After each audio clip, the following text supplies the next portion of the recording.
Ceracchi, bonjour. Bonjour. Député des Français de l'étranger. On va parler emploi avec vous parce qu'une proposition de loi est en négociation qui vise le plein emploi. On va y arriver ? Moi, je suis confiant. Je suis confiant sur le fait qu'on puisse y arriver. On est parti de plus de 9% de chômage en 2017. On est à 7%. Maintenant, il faut aller un peu plus loin et ça va être un peu plus dur parce qu'au fur et à mesure que le chômage baisse, les gens qu'on a besoin de remettre en emploi ont des problèmes plus lourds à régler. C'est justement l'objet de ce projet de loi que d'aller chercher des gens qui ont des difficultés très importantes, les bénéficiaires du RSA en particulier, en les accompagnant mieux, en étant aussi un petit peu plus exigeant puisqu'on va imposer 15 à 20 heures d'activité par semaine aux personnes qui sont au RSA, des activités qui ne sont pas du travail gratuit, mais qui sont des activités en lien avec l'insertion professionnelle. Ça peut être de la formation, ça peut être des ateliers, ça peut être tout un tas d'actions qui sont utiles au retour à l'emploi. Et donc, effectivement, pour répondre à votre question, je pense qu'on se donne les moyens d'aller vers le plein emploi avec ce projet de loi. Alors, vous avez aussi remis un rapport parlementaire que vous avez rédigé avec Jérôme Guedj, qu'on connaît bien ici, député socialiste de l'Essonne, sur l'efficacité des exemptions de cotisations. On a beaucoup exonéré les entreprises des cotisations, notamment sur les bas salaires. Est-ce que nous avons gaspillé de l'argent public ? Alors, sur les bas salaires, non. Ce que nous disons dans ce rapport, c'est que les exonérations sur les bas salaires, elles sont importantes. Ça représente de manière globale un peu plus de 75 milliards d'euros, presque 80 milliards d'euros, on va arrondir, donc c'est quand même très très important. Les exonérations sur les bas salaires, elles sont là pour compenser un coût du travail qui est relativement élevé en France, parce que le SMIC est plutôt plus élevé que dans les autres pays et qu'on a beaucoup de prélèvements. Et on sait que sur les bas salaires, ça peut coûter des emplois. En revanche, ce que nous disons dans ce rapport avec mon collègue Jérôme Guedj, et je veux souligner le fait que c'est un rapport transpartisan, moi je fais partie de la majorité, lui il est dans l'opposition, mais on a réussi à se mettre d'accord sur un diagnostic, c'est que les exonérations qui portent sur les hauts salaires, en particulier les salaires qui sont compris entre 2,5 et 3,5 SMIC, on est entre 4 000 et 6 000 euros de salaire brut, là, elles ne sont pas efficaces pour créer des emplois et même pour améliorer la compétitivité des entreprises. Il y a beaucoup d'études économiques qui le disent. Nous avons mené beaucoup d'auditions auprès de chercheurs, auprès d'administrations, auprès des partenaires sociaux également. Et nous avons au fond confirmé cette idée qui est dans la littérature depuis un certain temps, selon lesquelles ces exonérations qui représentent une petite part des exonérations totales, c'est 1,5 milliard d'euros. C'est quand même pas rien. Et c'est pas rien. Dans ces temps de disette budgétaire, je pense que c'est quand même pas rien.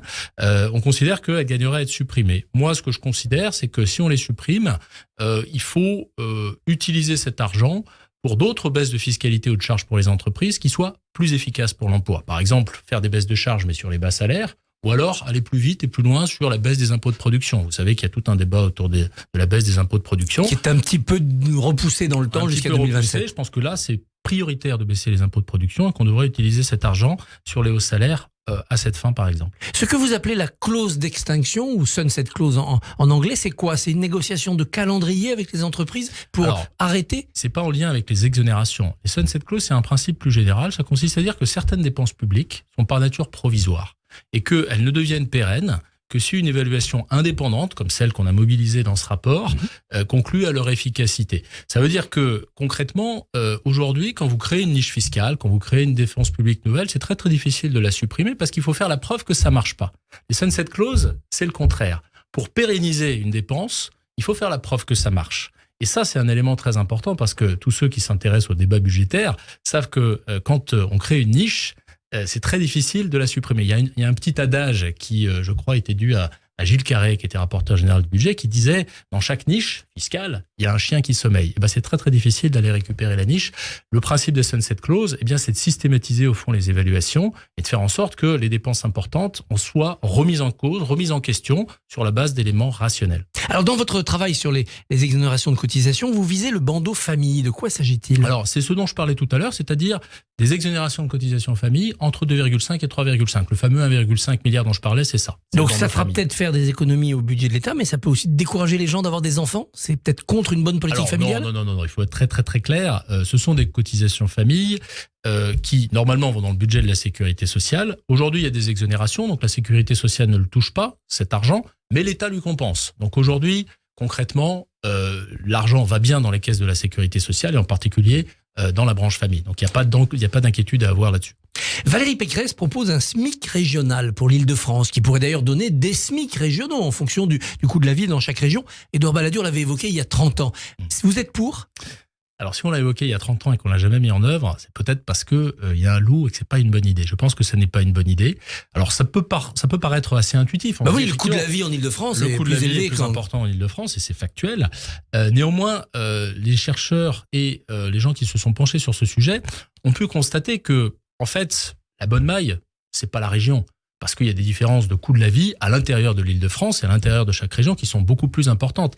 Un rapport qui avait été rendu sur ce sujet en 2017 disait que, au fond, si on voulait régionaliser le SMIC ou territorialiser le SMIC, il ne faudrait pas avoir 13 SMIC par région, mais il faudrait en avoir des milliers, parce que la maille est en réalité beaucoup plus fine. Donc on voit bien que c'est très difficile à envisager, très difficile à mettre en œuvre. Et l'autre élément sur lequel je veux insister, c'est que, certes, le coût de la vie est plus important, mais les entreprises ont une productivité en Île-de-France qui n'est pas fondamentalement différente de celle qui est en Bretagne. Si vous augmentez le coût du travail pour les entreprises en Île-de-France, vous allez détruire des emplois. Et donc ça, c'est aussi quelque chose à quoi il faut faire attention. Êtes-vous favorable à la régularisation des sans-papiers dans les métiers en tension? Une partie du groupe majoritaire a signé une tribune avec les oppositions. J'y suis favorable. Je n'ai pas signé cette tribune parce que j'ai pas été sollicité.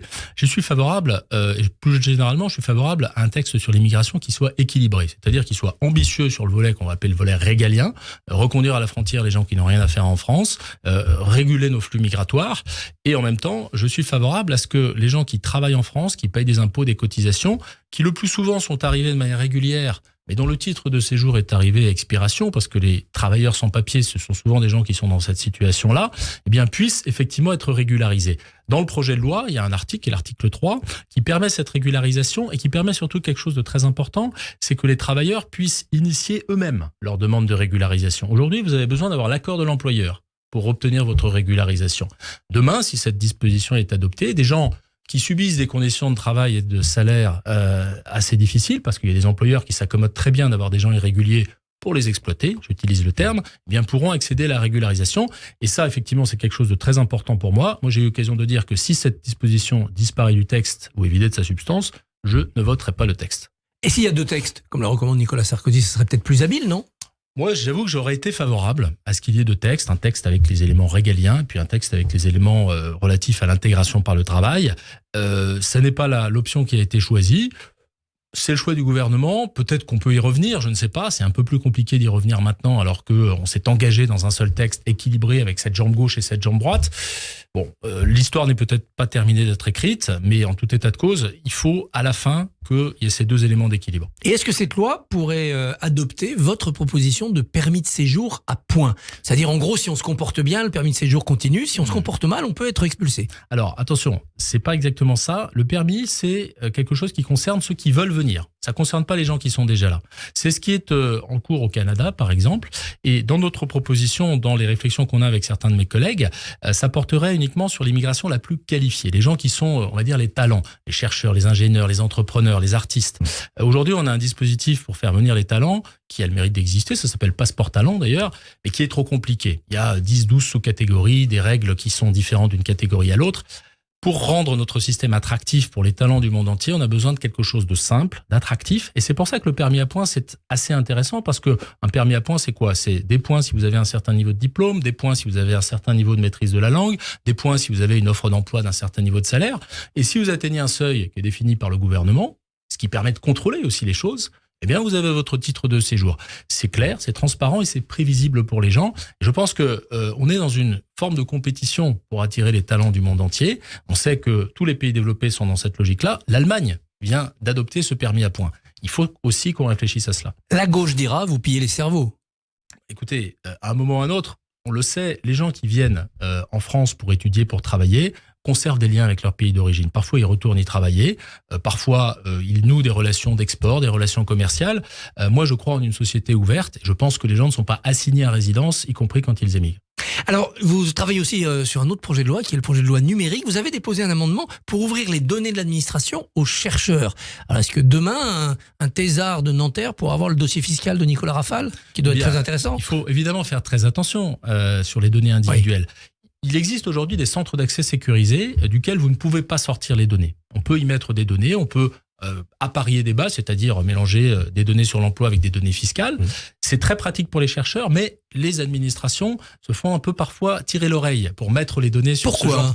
Bien parce qu'elles veulent parfois conserver la maîtrise de leurs données, parce qu'elles ont peur aussi des conséquences de l'utilisation qui pourraient en être faites. Mais il y a beaucoup de garde-fous. Il y a en particulier un avis qui est donné pour mettre ces données sur les centres d'accès sécurisés. Nous, ce que nous voulons faire avec cet amendement, c'est simplement faire en sorte que les administrations soient obligées de passer par cette étape, obligées de se conformer à un avis, et que ensuite les chercheurs puissent les exploiter, notamment, et c'est en lien avec cette histoire des sunset clauses dont vous parliez tout à l'heure, pour évaluer nos politiques publiques. Parce qu'on a besoin d'une évaluation systématique, et si on ne fait pas l'appel aux chercheurs, et si on ne leur donne pas accès aux données, on n'y arrivera pas. Le pape arrive à Marseille. Est-ce qu'Emmanuel Macron commet une erreur en allant assister à la messe? Les oppositions lui reprochent beaucoup. Non, le président de la République est dans son rôle de chef d'État, en accueillant un autre chef d'État, celui du Vatican. Moi, je considère qu'il y a une polémique qui est aujourd'hui non avenue sur ce sujet, et que, à un moment ou à un autre, on lui aurait très probablement reproché de ne pas être là, précisément parce que ça aurait été perçu comme une discourtoisie. Une discourtoisie, tout à fait, une discourtoisie républicaine. Dimanche, ce sont les sénatoriales. Ça va être difficile pour Renaissance. Et vous savez, toutes les élections intermédiaires sont difficiles pour le parti qui est au pouvoir, a fortiori quand ce parti essaie de transformer le pays et ne se fait pas que des amis en faisant des réformes. Donc, on verra les résultats. Moi, je suis moi-même un des grands électeurs, puisqu'en tant que parlementaire, on a le droit de voter au sénatorial. J'attends de voir comment les choses vont se passer. Mais en tout cas, j'espère qu'il y aura toujours cette encre du Sénat, et en particulier au sein du Sénat, une sorte de bloc central qui est très important, surtout dans le contexte qu'on connaît aujourd'hui à l'Assemblée nationale, avec des extrêmes qui polarisent beaucoup le débat et qui mettent, on va le dire, un peu d'animation, pour utiliser un euphémisme. Le Sénat est un pôle de stabilité et je pense que c'est important qu'il le reste. Eh bien, Marc Ferracci vous donne rendez-vous pour un prochain vendredi, puisque vous êtes abonné au billet de Myriam. Bonne journée. Merci. Merci Christophe.